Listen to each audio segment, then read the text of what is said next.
So, you want to know about Maui the hero, but your ocean mythology knowledge is zero.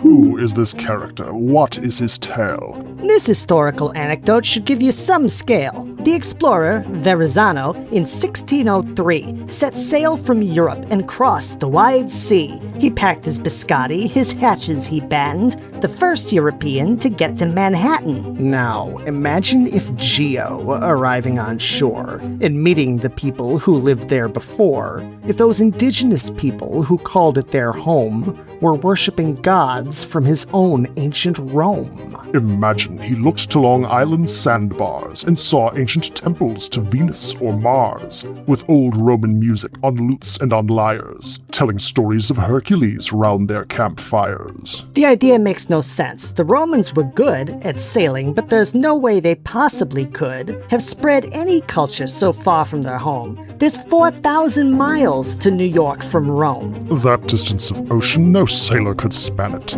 But let's look at the opposite side of the planet.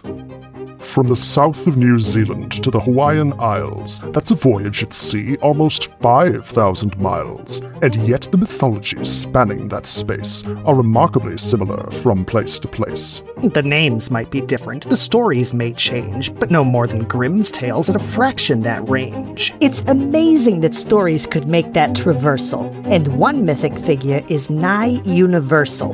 That one hero's deeds remain pretty specific, on opposite ends of the massive Pacific. They speak of his tales in Aotearoa, in Tonga, Tuvalu, even Samoa. From Oahu to Wellington, the word is the same. You clicked on the thumbnail. You know his name. I see what's happening, yeah. You're face to face with greatness and it's strange. You don't even know how you feel. It's adorable. Well, it's nice to see that humans never change. So who then is Maui? What is his deal? Did he fish up the islands in the land of New Zeal? Did he slow down the sun? Did he really steal fire? Was he truly divine or just a big liar? What can I say except you're welcome? We've charted a course to a mythical shore, so pick up your fishhook, get ready for lore. Hang tight to your magic outrigger canoe, and try not to stare at Dwayne Johnson's hairdo. The Pooka are ready to spill all the tea of the tales of Maui, demigod of the sea. Nope. I'm sorry. Are you really going to tell every story of Maui across dozens of cultures in a single video?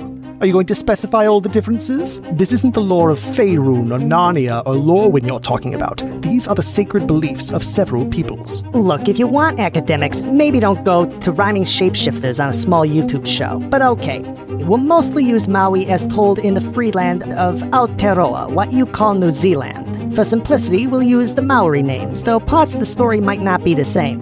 We're centered on the land of the long white cloud, though other story elements will be allowed. We might weave in a character found in Lanai, or a tale from Tahiti, or from Molokai. Well, I suppose if you aren't pulling mythology out of your bottoms, playing fast and loose with the stories that real cultures hold sacred. No, I'm not just pulling mythology out of my hat. What kind of mouse would do something like that? Brr, too much preamble, our patience is thinning. Our viewers are bored. Get to the beginning! First was Te Kore, nothing at all. Then was Te Po, the night's endless sprawl. Then two beings formed, one on top of the other. Rangi Nui, the father, and Papa, the mother.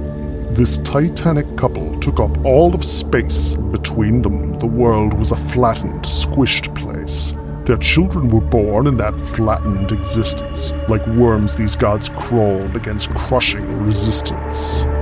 The gods met and discussed how to fix their position, to no longer be flatworms their parents were squishing. The first to speak out was Tu, god of war. He said violent action was what was called for. But rather than kill their great father and mother, Tane, god of the trees, came up with another to make new space where the world could reside. It didn't necessitate both atricides. Tane pushed and he lifted his father up high, until Rangi became what we now call the sky. Tane's roots pushed down Papa for all they were worth, till Papa became what we now call the earth. Tu cut at the sinews that kept the world bound, and the blood made the red clay we find in the ground. Rangi wept, staring down at his distant beloved. As his tears made the oceans, the world nearly flooded. They needed to hide their mother's sad face, or their desolate father would drown the whole place. The gods turned the earth over 180 degrees, and the tears from the sky, well, they started to ease. Ruamoko, a young god still at his mom's breast, was dragged down below, too young to protest. Confused in the dark, he rages and shakes, the god of volcanoes, the god of earthquakes. These happenings didn't please all of the brothers. Tahwiri, the storm god, raged at the others. Avenging his father, he broke Tane's trees. He chased Tangaroa beneath the wide seas. But Tu, god of war, stood against him instead, till Tahwiri, the storm god, retreated and fled. I'm sorry, are you going to get to Maui anytime soon? YouTube videos are notorious for starting too early, but they don't usually go as far as the beginning of time. Okay, fine, we'll fast forward. But in our defense, we've got 3 more gods, so his story makes sense. Tane made a woman molded from clay, and they had a daughter that they named Hine. Tane wed Hine, and then she gave birth to the first of mankind who would walk on the earth. But she learned that her father and husband were one, so she fled to the underworld far from the sun. She took humans back when they drew their last breath, and reigned in the dark as the goddess of death.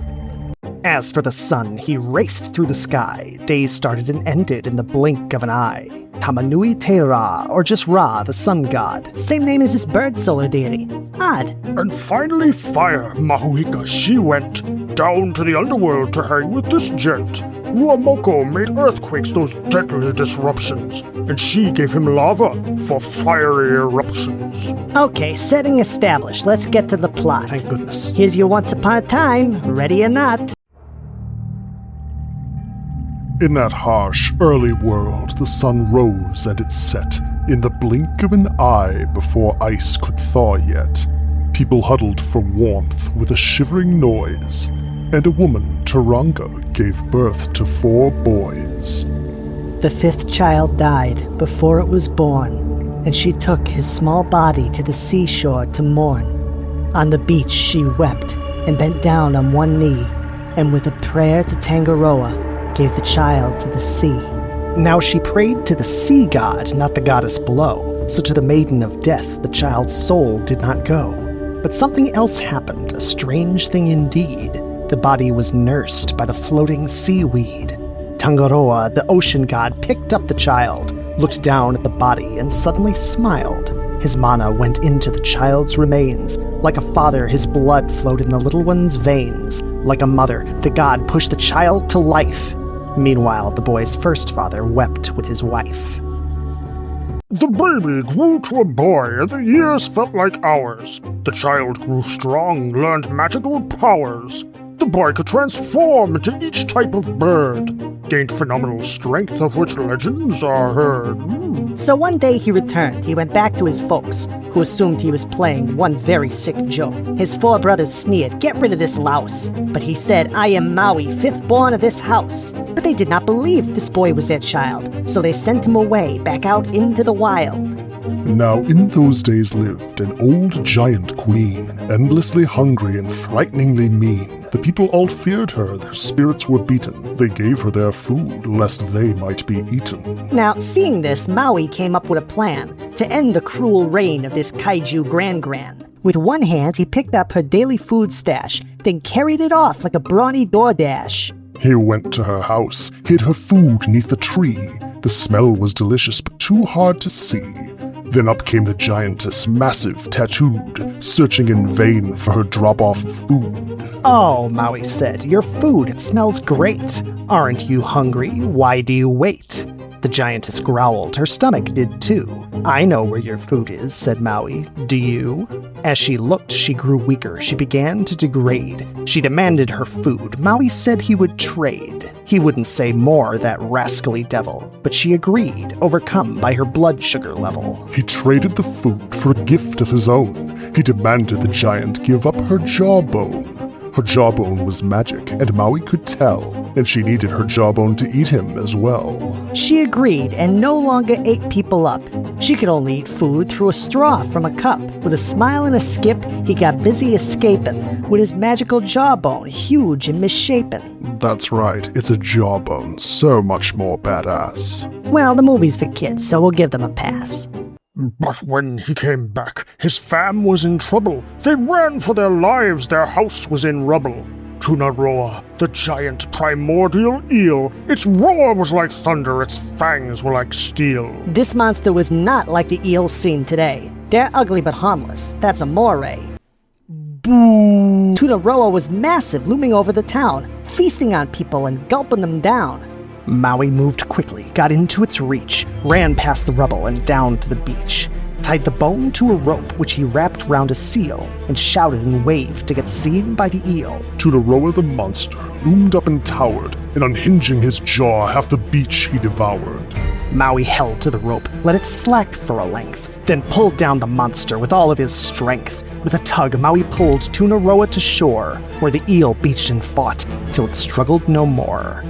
The people stepped out from the places they hid. Maui smiled and said, "Told you, Mom, I'm your kid." His folks welcomed him back, which his brothers resented, but the eel was defeated, and a fishhook invented. Oh, quick note. Since about 80% of what you just heard is the Maori version of the story, and we're using the Maori names for the characters, I should probably point out that in their version a few things were different. Maui in those tales was not rescued by Kanaloa, he was rescued by Tamanui Kiterangi, his great ancestor. And in their version he gets the jawbone from his ancestress Muriranga Hoenua, and she gives it to him willingly. Also, Tunaroa, the eel, comes much later in their version of the story, and Maui kills him because he's creeping on Maui's wife. As you were. In those days, spirits would sing from each tree, which were lovely to hear, but which no man could see. These invisible spirits would make melodies grand, until Maui killed Tuna with his hook-swinging hand. Splatters of blood gave the spirits their color. Some were vibrant and bright, while others were duller. They sing to this day, so, in other words, that is the origin story of birds. Still, there was one problem. The weather report called for ice and for snow because the days were too short.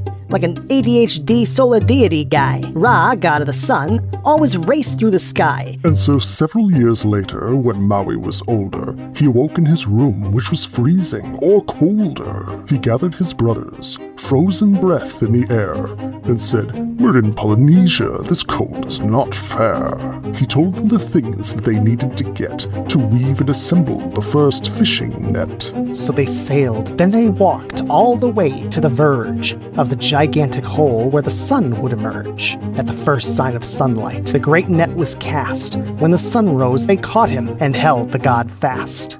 Maui, cranky and cold, a chilly curmudgeon, took out his jaw fishhook and he started to bludgeon, saying, "Slow the hell down, you divine solar blimp." Then he beat up the sun till it moved with a limp. From then on, the sun slowed, and each day would make 12 hours of nighttime and day, give or take. Its speed racing days were over and done, and that is the way Maui slowed the sun. One day Maui was fishing along with his bros, when in conversation some bragging arose. "I can catch the best fish," shouted his eldest brother. "I'll catch a bigger one," boasted another. So in the farthest of ocean, with no land in sight, there was only one way they could settle this fight. They each caught a fish, each more great than the last, until time came for Maui to reel in his cast. Maui closed his eyes and with concentration sang a karakia, a magical incantation. Deep into the water his magic hook went. The rope sank, and it sank, till it nearly was spent. He watched and he marveled how deep his hook got. But then with a tug, the rope pulled and went taut. He heaved and cried out with a great roar of strength. With his hands on the rope, he pulled up a short length. His brothers were terrified, said, "Maui, let go. We're going to capsize," but he just replied no. They bailed out water, jettisoned all their fish. They begged him to stop, but did not get their wish. Heaving and hauling, he grimaced with sweat. He started to fade, but he wasn't done yet. With one final pull, with blood on his hands, he pulled up the seafloor, creating new lands. Now, there's one final labor that Maui attempted, and you'll see why it's one that Walt Disney exempted. He sought to find Hine, the queen of the dead, and seduce her to make man immortal instead. Now his friends were the birds, you'll be happy to learn. Tieke the saddleback, Terra the tern. As Maui attempted to hook up with the goddess, the fantail bird laughed. I guess he was modest. Hine glared as the fantail continued to laugh, and then with emotion she cut Maui in half. Yeah, there's other details of how Maui died, but we don't want to rhyme it. Believe us, we tried. Suffice it to say, in an intimate place, the goddess had teeth in a quite private space. But beliefs deserve better than childish insults. Let's be respectful, let's be adults. But we still need some jokes, so let's take a quick dig at this fucking thing. Point and laugh at this wig. So those are the tales of the demigod Maui. Hopefully that might explain to you how he pulled up the islands and slowed down the sun, stole fire from the underworld. Fuck, we forgot that one.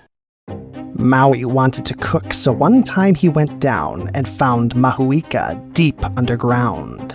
Yes, let's end on a win, not a story where he fails. He stole fire from under the god's fingernails. So now you have flame, you can light up a candle, or cook up some food on a pan with a handle. You can summon combustion from your Chevy's gas tank. If you like all these things, you've got Maui to thank. Unless we're lying. In all the old tales, it's wise to make friends. Helping out someone small always pays dividends. A broken-winged bird, an innocent toad, that old vagabond by the side of the road. We Pooka are tricksters, ancient and wise. We've got eons of knowledge to offer you guys. If you need fairy wisdom, then we're your solution. But digitizing that wisdom, that takes contribution. Now this is the part where we plug Patreon, but just wait a second, don't skip, just hold on. We need your help. If you like the show's vibe and you want to see more, click that link and subscribe. Prove you're a real mythology lover. Vote on what topics you want us to cover. Paid members get shoutouts in one of our shows. Please make that part harder as our channel grows. If this was a video that you enjoyed, Then click on subscribe, keep a Pooka employed. He's a Pooka. A Pooka? Is that something new? No, as I understand it, that's something very old. You don't know about Pooka? Why, that is insane. Watch our first video where we explain.